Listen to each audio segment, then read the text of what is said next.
আপনারা দেখবেন কোন মহিলা তার স্বামীর কষ্টের কথা যদি কোনো মানুষের কাছে বলে, বিশেষ করে কোন পুরুষের কাছে যদি বলে, তো অনেক পুরুষ আছে, এগুলো মানুষরূপী ইবলিস, এগুলোর পরিচয় আমি বলি, এগুলোর বৈশিষ্ট্যটা আমি বলি।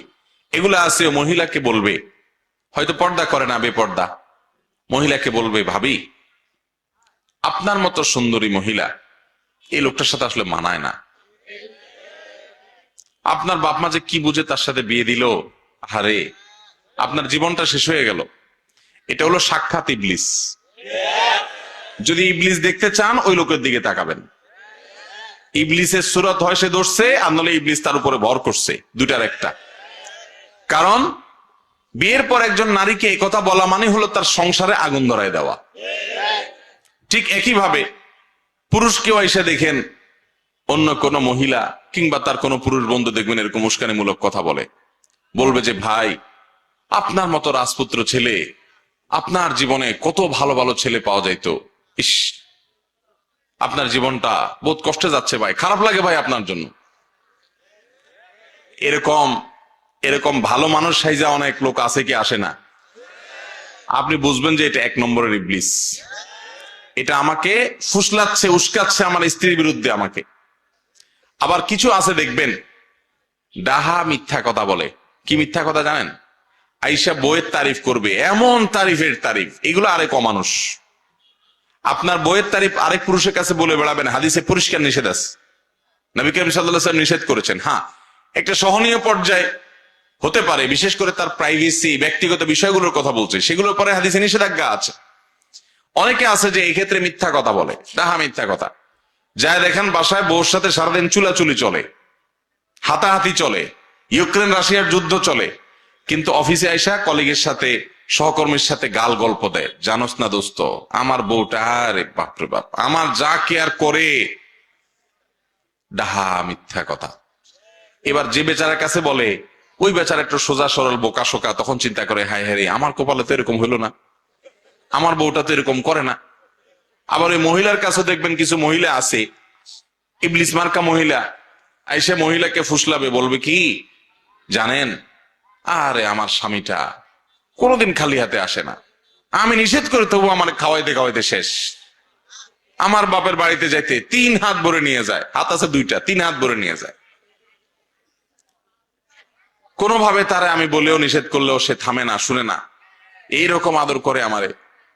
তখনই বেচারা চিন্তা করে হায় হায় রে, আমি তো একটা অমানুষের ঘর করতেছি। তাহলে ভাইরা আমার, নবী করিম সাল্লাল্লাহু আলাইহি সাল্লামের সাথে যদি স্ত্রীর উম্মুল মুমিনিন ওয়া আজওয়াজুহু উম্মাহাতুকুম, কোরআনে আল্লাহ বলেছেন নবীর স্ত্রীগণ আমাদের কি মা, তাদের সাথে যদি নবী সাল্লাল্লাহু আলাইহি সাল্লামের টুনটান বোঝাপড়ার গরমিল হয়, মান অভিমান হয়, তাহলে আমাদের জীবনে এটা হতে পারে কি পারে না? তার জীবনে যদি হয় একবার, আমাদের জীবনে শতবার হবে, এটাই স্বাভাবিক। যদি কেউ বলে না আমার কিছুই হয় না, কোনো সমস্যা হয় না, একেবারে আমরা দুধের দোয়া, তাহলে বুঝতে হবে ডাল মে কুছ কালা হ্যায়। এগুলো বেশিরভাগ মিথ্যাবাদী, এরা মিথ্যাবাদী, গাল গল্পবাজ। বাইরে এসে ভালো সাজে, ভেতরে যায় দেখেন সারাদিন চুলাচুলি করে দোনোটা। বাইরে এসে ভদ্র সাজে। অনেক বোকাশোকা স্বামী আছে, অনেক বোকাশোকা স্ত্রী আছে, এগুলো না বুঝেই ফাঁদে পা দিয়ে দেয়, মনে করে হায় হায় রে, এতে আমি অমানুষের সাথে জীবনটা কাটাই দিলাম। একটু উস্কে দিল, ভাবি আপনার মতো এত সুন্দর একটা মানুষ, ওই যে শরীয়ত কেন পর্দা করতে বলছে, কারণ এই অমানুষ বেপর্দা আপনার এই খারাপ পুরুষটা তার নজর পড়ছে দেখেই তো সে পামপট্টি মহিলাকে দিচ্ছে। এই মহিলাকে পামপট্টি দিয়ে বলবে, ভাবি আপনার মতো এরকম সুদর্শন একজন নারী, আহারে এই অমানুষ আপনার কদর করতে পারলো না, আপনার রূপ লাবণ্যের মূল্য সে কোত্থেকে দিবে ভাবি। মনে রাখবেন সাক্ষাৎ ইবলিস এই লোক, সাক্ষাৎ ইবলিস।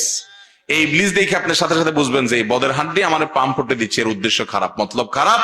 আর মতলব খারাপ হোক আর ভালো হোক, যাই হোক, সে আমার ভালো চায় না। ভালো চাইলে আমার স্বামীর সাথে আমার সম্পর্ক কিভাবে তৈরি হবে সে পয়েন্ট বলতো না, বলে সে সম্পর্ক দূর করার পয়েন্ট বলছে।